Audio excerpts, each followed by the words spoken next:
Hey guys, it's Monday night at 10 o'clock, and I was supposed to be writing tonight, but I have a migraine, so I figured that I should still get something done, but, yeah, if you can't tell, I can't really, think very fast right now.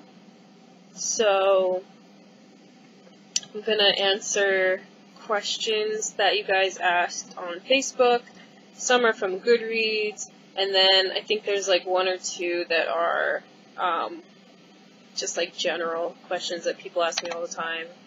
If you didn't get a chance to ask a question, you should join the Facebook group, Nikki Ray Fans.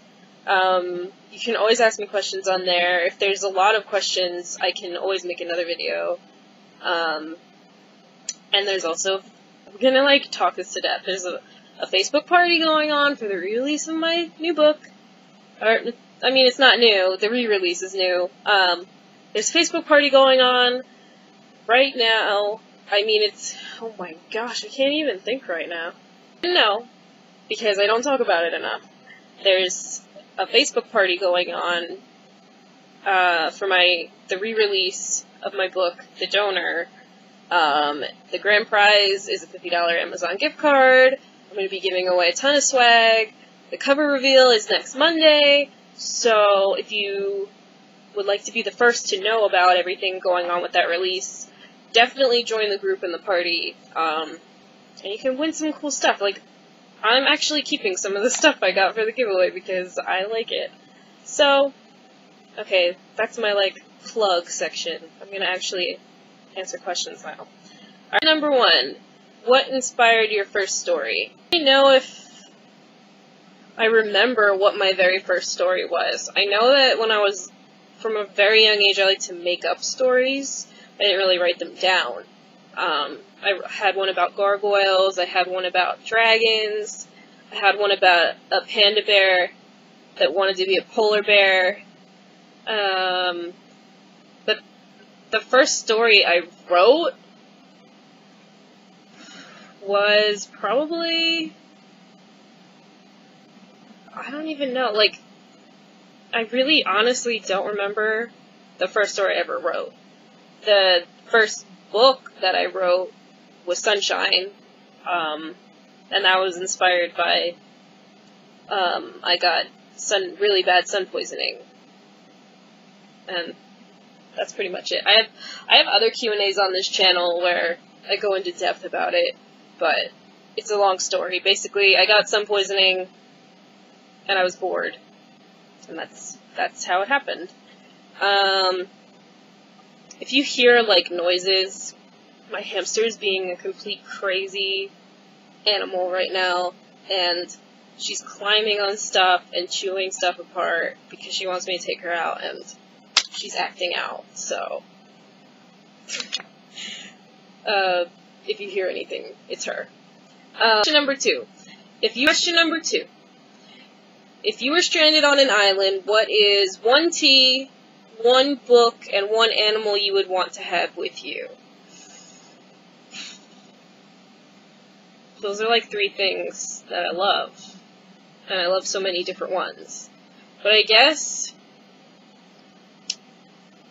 if I had to pick one tea to have with me, it would be something with cinnamon in it, just because it's my favorite flavor of anything. One book would be Tale of the Body Thief by Anne Rice, just because that's my favorite book ever. And one animal would not be my hamster right now. It would probably be a cat, honestly. I mean, I would like to have a dog too, because a dog could help you, get off the island maybe. A cat wouldn't really care if you were on an island. It's just like a big sandbox or something.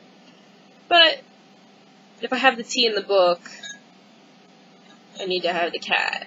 Oh my goodness. I hope you guys can't hear that. She's, freaking out. Question number 3. Why are all of your books about vampires? Actually, they're not. The books I have out right now, all of them do have vampires in them. But I don't like to call my books, like, vampire fiction, because they're not really, like, I like to think of the paranormal element in my books as, like, just one more theme that I'm putting in the book. It's so hard to explain. I don't like to pigeonhole myself into a genre just because of the type of characters I want in them.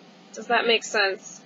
Like, in addition to them being vampire fiction, they're also dark fiction, and they're also, you know, there's also a lot of other things going on besides there being vampires in them, and I think that's what people forget when they read paranormal novels a lot of times. I mean, granted, there are a lot of paranormal novels where it's just about the paranormal creature, it's just about, you know, having a good time with these worlds and stuff, and that's fine, but I don't ever write a book that's just about one thing.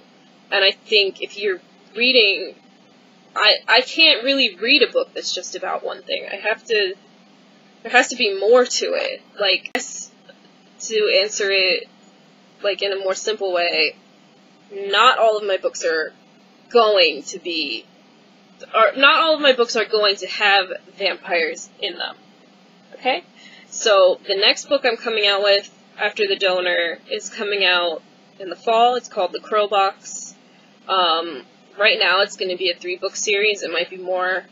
But that's not vampires. It's something completely different. And I think people will like it. Even the people that are like, there are some people that think I should only write vampire fiction, and that's cool and all. I love vampires. I mean, obviously, I wouldn't write about them if I didn't love them, but, you know, I have how many? 1, 2, 3, 5 vampire books. And I think it's I'm actually going to write a sequel to Animal one day, which will also be a vampire fiction book, but I want to branch out and try different things in the meantime. I'm working on a poetry book, I'm working on a short story collection, I'm working on a science fiction novel. There's a lot of other interests that I have. I also have a few contemporary fiction ideas.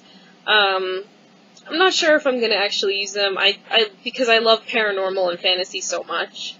It's hard for me to, like, sustain a contemporary novel. But I have ideas for those too. They're not all about vampires. Question number 3. This kind of goes with the other question. Why do you write such dark subject matter? Do you feel like your characters don't deserve happy endings? No. I think it's because I'm not about having, like, a perfect ending where you tie it with a bow and it's there and people are happy about it. You know, like, everybody's satisfied at the end.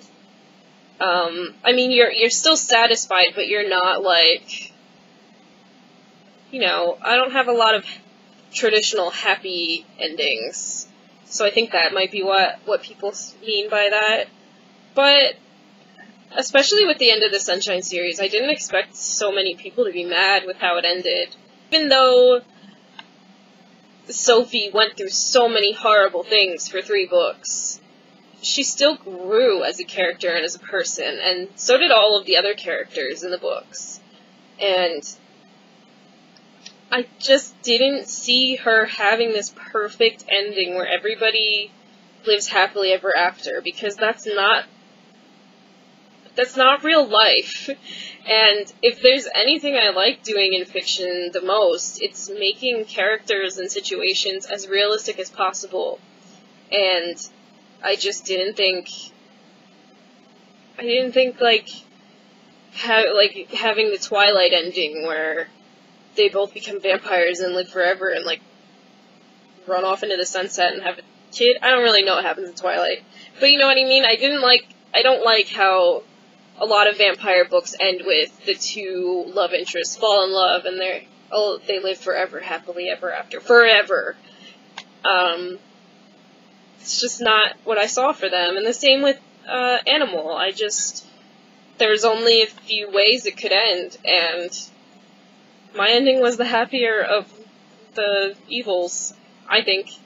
I'm not gonna say I don't like happy endings, because I do. I like it when the character gets everything they want, and, you know, after all these sacrifices are made and stuff. But I also like it when there's ambiguous endings where you have to decide, well, is this a good ending, or is this the right ending? And I think there's a huge difference between those, because a good ending is what everyone wants to happen, and a right ending is what fits best for the story and the characters, and I try to make right endings. And if they end up happy, they end up happy, and if they don't, they don't. So, I don't know, it all depends on your perspective. A lot of people, if you watch my reading bad reviews video, a lot of people not a lot of people, a few people, if they didn't like the donor or had something to complain about the donor, it was that a lot of it was sad. Which, granted, there's a lot of sad stuff in that book. But there's a lot of hope in that book, too. And if you can't see past the dark subject matter to see the light in it, and you can't get past the sad things to see the hope in them, then I think you're reading it wrong. And that's just my opinion. But anyway, I could go on for about endings and things like that forever, but those are just a few of my thoughts. What's about your tattoos? Okay. I was gonna roll up my pant leg and stuff, but I have my laptop on my lap, and it's just gonna be a whole thing. So I'll insert a picture of Gregor here. Him.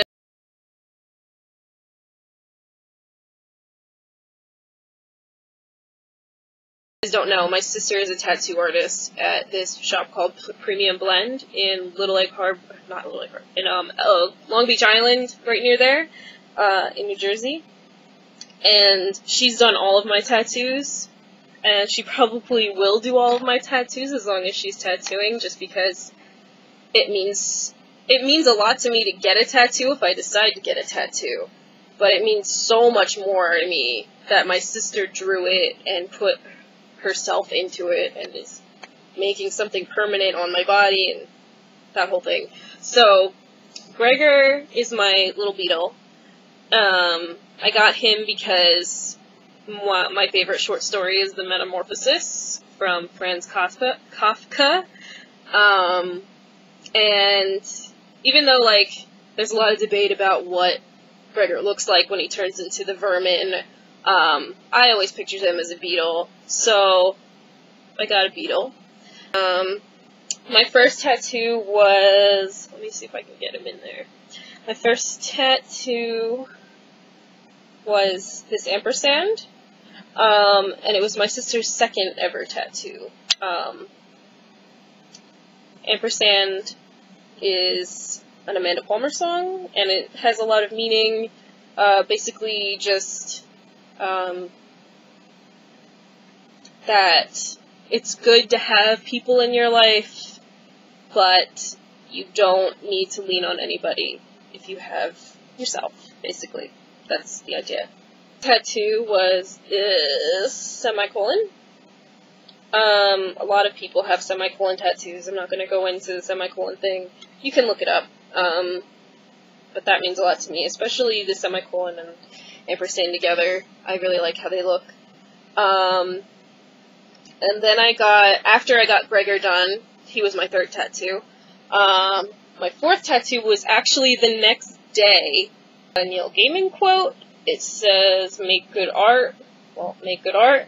And this is part font I found on the internet and part my sister made the font better.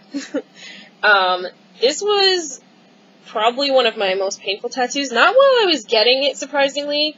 Only in here it hurt a little bit. But afterwards. I bruised so much, and I was so swollen after I got this one.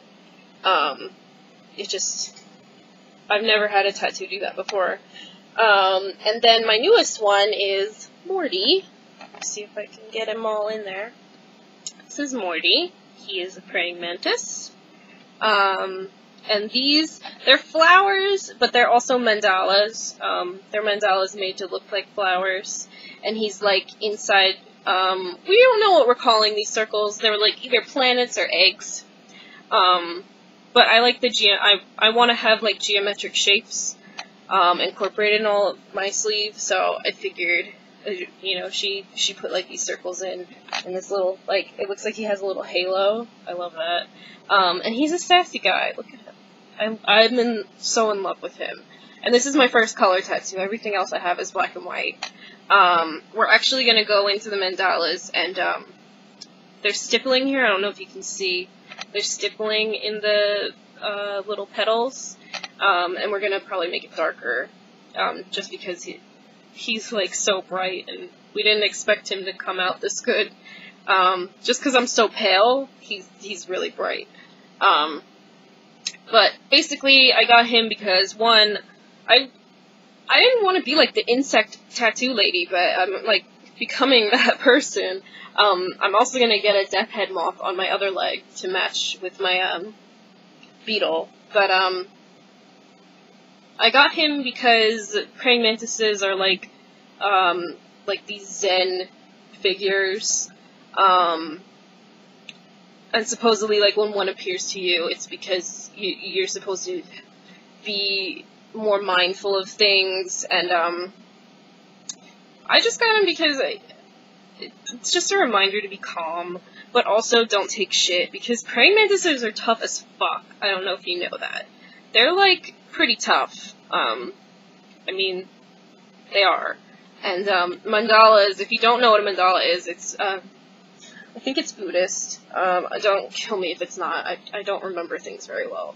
But, it's basically a form of meditation where you draw these intricate geometric patterns in sand, and then you just sweep them away. Like, people, they spend hours making these patterns in the sand, and then they sweep them away. And that's just a reminder of, you know, even if something makes me anxious or upset or something, in a few years or a few minutes or whatever, it's not going to matter. Do you know what I mean? But yeah, I really love Morty. She did an amazing job. Like, I had a few pictures of praying mantises, and I was like, I want the praying mantis, but every picture I came up with was, like, not great. And I came in that morning, and she had him drawn up and colored and stuff. Like, she had done color studies with him. Like, she had, like, 3 different whole entire pieces of art, basically. And he's so much better than what I could have thought of. I'm also going to get, pretty soon, I don't know, I was going to save some money, but I think by the end of the summer, I'm going to get, like, a tea set underneath and put more geometric shapes. I mean, obviously, a tea set for obvious reasons. But those are my tattoos and what they mean and things. This video is so long, but whatever. Question number 6. Any advice for aspiring young writers? I always say the same thing, and that's, if you have a story in your head and you feel like you need to get it down, do it. Don't just say, oh, I have so many friends and stuff that when, like, I mean, most of my friends know I'm a writer, but, like, a friend of a friend will say, like, oh, she's a writer. They'll say, I don't know if they're making small talk or whatever, but they'll be like, oh, I have so many ideas for books, but I can never write them down. I just could never write a book. And I hate it when people say that to me, because, of course, like, not everyone can write a book. If everybody could write a book, everybody would write a book. But if you have a story that you want to tell, and it, like, eats at you, and you have to tell it, do it. And even if nobody reads it, even if you hate it at the end, at least you tried. And if you're serious about becoming a writer, becoming an author, you have to start somewhere, and you might as well write some shit first, and just know writing is not always a God-given gift. I mean, I look back on my old writing and I can't even read it. I hate it. Even writing, I wrote, even stuff I wrote like maybe even a year ago or it's like 6 months ago. I don't like it anymore because between that time and now, I've grown so much as a writer. And if you're writing the right way, if you're learning as you go, if you're showing people that are like-minded and writers and are serious and, you know, you talk about it and you learn as you read and write and edit other people's stuff, you're not doing a bad job. And nobody likes your writing. Who the fuck cares? I don't write for other people. I write for myself. And if people want to read it and they like it, that's amazing. That's so much gratification for what you do. But I don't need that. I have the satisfaction in, I did this, I wrote this, and that's it. That's all I need. Aspiring young writers, just write. Find what works for you. A lot of people are like, oh, write every day. You don't have to write every day. Nobody does that. Even I don't do that. Write, edit, find friends that want to write, find a group online, the internet is so great for workshopping stories and making friends. I mean, if the internet was what it is now when I was first starting out writing, I would have been so much happier. And just know that you can't fail, because even if you're done with the book and it's not what you wanted, or something goes wrong, something whatever, you tried, and you can always write another book. You can always write. Maybe you find you don't want to write a book. Maybe you want to write flash fiction or play or poetry. Like, that's the beauty of writing. There's so many different things you can write, and there's so many different ways, and writing is fun. Would you do anything differently if you could go back in time? I always answer no. Number 8. If you could invite 3 people to dinner, dead or alive, who would you invite?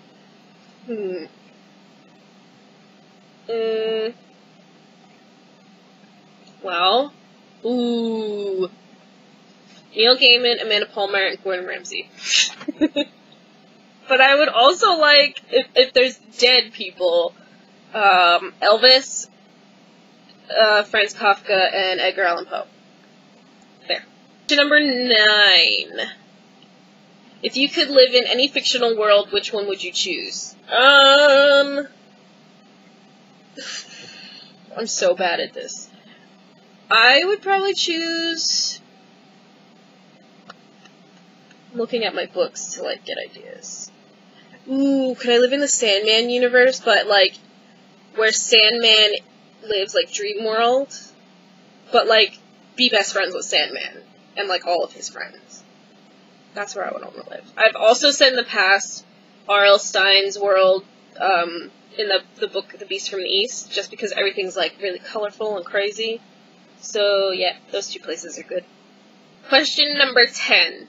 What aspects of your job do you thoroughly enjoy? What do you dislike? And how do you keep motivated? Now, I don't know which job this person's referring to. I have 2, basically. I'm an independent writer, author, and then I have my own editing company. I guess I'll, like, answer both. In writing, what I don't like, there's not much I don't like about writing, except for sometimes it gets lonely, because even though my hamster is acting a fool right now, I'm sorry, she's so distracting. Even if when you've been an indie author for a little while, you build this little community around yourself, and you have people to go to if you have questions, you have people to go to if you need help with promoting and stuff like that, but when it comes down to it, you know, it's hard for me to relate to a lot of my friends, because my friends work in offices, and, you know, stuff like that, and they work with other people all day, and they complain about their boss, and they complain about, you know, customers and things like that, and I don't have customers, really. I have customers, but it's not like I'm running a store where I'm face to face with people, and I also don't have, you know, a boss. I'm my own boss, and, you know, that's a little hard, but I get lonely, you know. I keep strange hours, I work really late at night, I wake up really early, and a lot of people don't understand when they ask if I can come to a party or something, that I would rather be writing, or if I have, like, a Facebook event or something to go to, or a release day and I can't hang out. They kind of they act like they understand, but they don't. They're kind of like, oh, you're still doing that kind of thing. But mostly I don't have any real complaints about the writing aspect. I mean, I love writing, and I love publishing, I love editing, and I love the process from beginning and end to end, and I like perfecting that process every time I have a new release. And I like organizing the you know, launch of a book, and reaching out to readers and bloggers and things like that. Like, I love that. Editing, I thoroughly enjoy that it's my company, and I am my own boss. I make my own hours. I take on as many clients as I want / need. I set the prices. I am in charge of everything. I like that I am part of someone else's writing process, and that I get excited for them when they have exciting news and stuff like that. I like working one-on-one with people, and I've actually learned so much about my own writing by just doing editing as my day job. The only thing I don't like is sometimes it's hard to communicate with people because I'm so used to being face-to-face with people or Skyping with people when I'm talking about their writing, like in workshop. And when I edit, all I have is track changes and comments, so sometimes, you know, I'll send a manuscript back to somebody, and they'll have questions about what I meant, I'll try to explain, and I don't mind answering or anything, but it's sometimes it can be like a little less personal. Keep motivated, and how do you keep motivated when it feels impossible to write?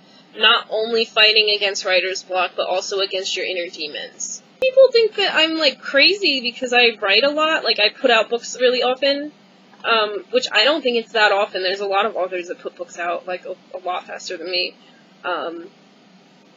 And, I mean, I'm always working on something, but that's because I don't really have any hobbies. Like, other people have other interests, you know? Like, I mean, I have other interests, but none as big as writing. And I guess I stay motivated by just being around other people that are motivating, and that are doing the things I want to do. Don't really get writer's block too often. I did get writer's block, about 2 years ago. I had to finish the 3rd book in the Sunshine series, and I knew how I wanted it to end. I knew how it was supposed to end, but I just couldn't get there, and it was just because a lot of stuff was going on in my life, like life-changing things. I mean, if you follow me anywhere, read my blog or anything, you know a lot of the things that were going on, and it was hard to keep going, and it was hard I almost quit school, I almost quit writing, for a long time, you know. I just had this moment of, why does it even matter, kind of thing, which I don't get very often, at least not with writing, never, and it's awful and crushing, and the only advice I have is it's okay to take a break, and it's okay to think you suck. I mean, everybody does at some point.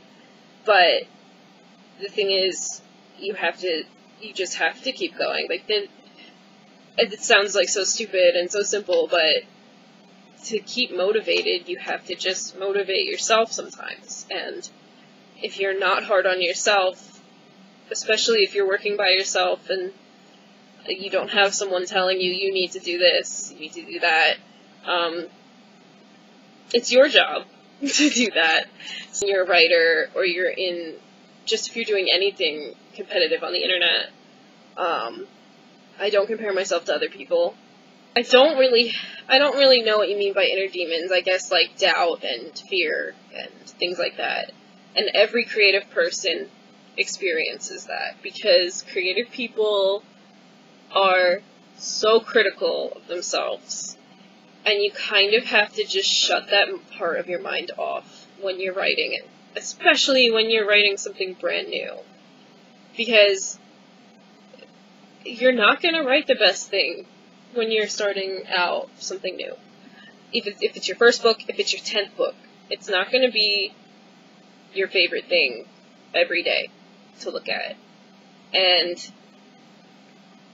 you can always go back and change things. That's what's so great about writing. You don't really let your fear get the best of you, because if you don't, again, this goes back to the advice for writers.